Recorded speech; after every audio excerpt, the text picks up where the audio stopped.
कुठेतरी सरकारवर आरक्षणाच्या संदर्भात नाराजी असल्यामुळे अशा पद्धतीने निर्णय समाजाकडून घेण्यात आल्याचं सांगण्यात येतं. त्याचबरोबर एसआयटी चौकशी लादण्यात आली, त्याबद्दल देखील नाराजी व्यक्त केली. या मराठा समाजाला फसवण्याचं काम सरकारने केलेलं आहे, हे आता लपून राहिलेलं नाही. जे जुन्या चुका परत करून समाजाला न टिकणारं आरक्षणच दिलं आहे, असा संपूर्ण मराठा समाजाची समज झाली आहे किंवा मराठा समाजाला हे कळून चुकलं आहे. आणि सर्व रोष हा समाजाचा आता सत्ताधाऱ्यांच्या विरुद्ध आहे. मताच्या निवडणुकीवर आणि मतावर डोळा ठेवून असे तकलादू निर्णय आणि घेऊन लोकांना फसवण्याचे अनेक उद्योग यापूर्वीही या सरकारने केलेले आहेत. जर हा असा निर्णय मराठा समाजाने घेतला असेल तर आमची मराठा समाजाला विनंती असणार आहे, तुम्ही अशा पद्धतीनं उमेदवार उभे करण्यापेक्षा जो मराठा समाजाच्यासाठी आडवा येतो आहे त्याला आडवा करण्यासाठी मतदान करा. एवढं समाजाने करावं, त्याला आडवं करावं निवडणुकीत. पण अशी उमेदवार उभं करणं हे लोकशाहीला मला वाटतं की किंवा तुमच्या मनातला राग हा काढण्यासाठी त्याचा उपयोग फार काही होणार नाही. आगामी लोकसभा निवडणुकीसाठी भाजपचे 115 उमेदवारांची यादी जाहीर करण्यात आलेली आहे. महाराष्ट्रात मात्र अद्याप महाराष्ट्राचे नाव नाही, त्यामध्ये महाराष्ट्रातली यादी जाहीर यासाठीच होत नाही आहे की शिंदे आणि पवार, अजित पवार यांना आता 2-2 जागा द्यायच्या की 3-3 जागा द्यायच्या की जास्तीत जास्त 4 द्यायच्या, यावर अजून फायनल झालेलं नाही. ते 4-4 जागा फायनल होतील त्यावेळेस मला वाटतं की महाराष्ट्राची यादी जाहीर होईल. वंचित बहुजन आघाडीनं आव्हान केलेलं आहे, प्रकाश आंबेडकरांनी ट्विट केलं तशा प्रकारे की महाविकास आघाडीसोबत अजून कुठलीही चर्चा झाली नाही, त्यामुळे कुठल्याही कार्यक्रमाला कार्यकर्त्यांनी पक्षाचा आदेश असल्याशिवाय जाऊ नये. नाही, आता आमची चर्चा झाली. 2 दिवसामध्ये 3ही पक्ष प्रकाश आंबेडकर साहेबांशी बोलतील आणि मला फार तर 6 तारखेपर्यंत 5 किंवा 6 तारखेपर्यंत हा तिढा पूर्णतः महाराष्ट्रात सुटलेला दिसेल असं मला वाटतं. अमित शहा येत आहे विदर्भाच्या दौऱ्यावरती, त्यामुळे भाजपच्या कार्यकर्त्यांना कुठेतरी बळ मिळणार आहे आणि उद्या 4 तारखेला या ठिकाणी राष्ट्रीय अधिवेशन देखील होत आहे. त्यामुळे कार्यकर्त्यांमध्ये उत्साह आहे आणि अधिकच्या जागा निवडून आणण्यासाठी प्रयत्न असल्याचं भाजपकडून गावाचे म्हणते. त्या पक्षाचा नेता येतो त्यावेळेस ते पक्षाचा दावा होणारच. आता देशाचे पंतप्रधान येऊन गेलेत, अर्ध्या खुर्च्या रिकाम्या होत्या. भाषणं सुरू असताना नेत्यांचे महिला उठून जात होत्या घोडक्याच्या घोडक्याने. त्यामुळे आता विश्वासार्हता किती आहे आणि विदर्भीय जनता ही काँग्रेसच्या पाठीमागे सदैव उभी राहणारी आहे.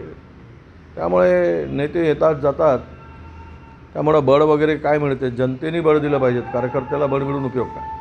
त्यांनी अशी भूमिका घेतलेली आहे की महाविकास आघाडीने जर आपल्या जाहीरनाम्यामध्ये याचा रिफायनरीचा विरोध दर्शविला नाही तर आम्ही त्या ठिकाणी रत्नागिरीमध्ये आपला उमेदवार देऊ, त्यांना सहकार्य करणार नाही.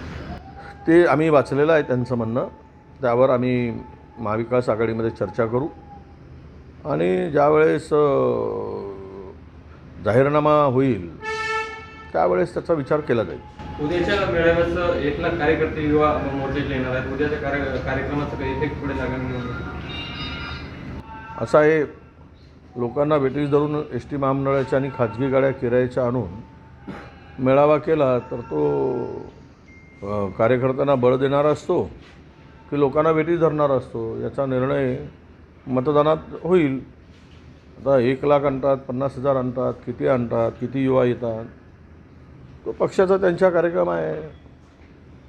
जेवढा निवडणूक फंड त्यांच्याकडे आहे ते लाख काय 2 लाख काही आणू शकतील. माणसं आणायला काय, जेवढ्या गाड्या जास्त लावतील तेवढे लोक जास्त येतील. पण ते गाड्या लावून आणि गाडीत बसवून खाण्यापिण्याची सोय करून लोक आलेले हे काही पक्षाबरोबर मजबूतीनं उभे राहतात असा आमचा अनुभव नाही आहे. आमदार संजय गायकवाडनी त्या मुलाला जो व्हिडिओ व्हायरल झाला त्या मुलाला मारहाणीची कबुली दिली आहे, मात्र अद्याप त्याच्यावरती कुठली कारवाई झाली. कोणी आमदार गायकवाड नाही, असं आहे की कारवाई करणं हे पोलिसांचं काम आहे. सरकार कुणावर कारवाई करते? बेताल वक्तव्य करणाऱ्यावर कारवाई करते का? गुंडांना संरक्षण देणाऱ्यावर कारवाई होते काय? आता राज्यातील प्रमुखांच्याकडे, उपप्रमुखाकडे सर्रास गुंड येऊन आरती करतात गणपतीची, मंत्रालयात फिरतात, रील काढतात, खून करतात, बेताल वक्तव्य करतात, महिलांचा अपमान होईल असं वक्तव्य करतात, माईकवरून जिवंत ठार मारण्याची धमकी देतात, तुला चोप दिल्याशिवाय राहणार नाही असंही वक्तव्य करतात. हे सगळं सत्ता आणि सत्तेतून आलेली जे पैसा आणि मस्ती आहे त्याचं ते प्रतीक आहे. आणि त्यामुळं कारवाईची अपेक्षा करणं या सरकारकडून कितीही अन्याय झाला तरी ते गैरच आहे असं मला वाटतं आता. कारण या सरकारची एकूणच परिस्थिती, एकाने कारवाई करायला सुरुवात केली की दुसरा फोन करतो, थांबवतो, आणि दुसऱ्यांनी फोन केला की तो थांबतो, मग तिसऱ्याचा फोन येतो, तुम्ही कारवाई करा. त्यावेळेस हे सगळा यंत्रणा, पोलीस प्रशासन हे फार द्विधा मनस्थितीत असतात की आम्ही कोणाचं ऐकायचं, यांचं ऐकू की त्यांचं ऐकू, कोणाला नाराज करू.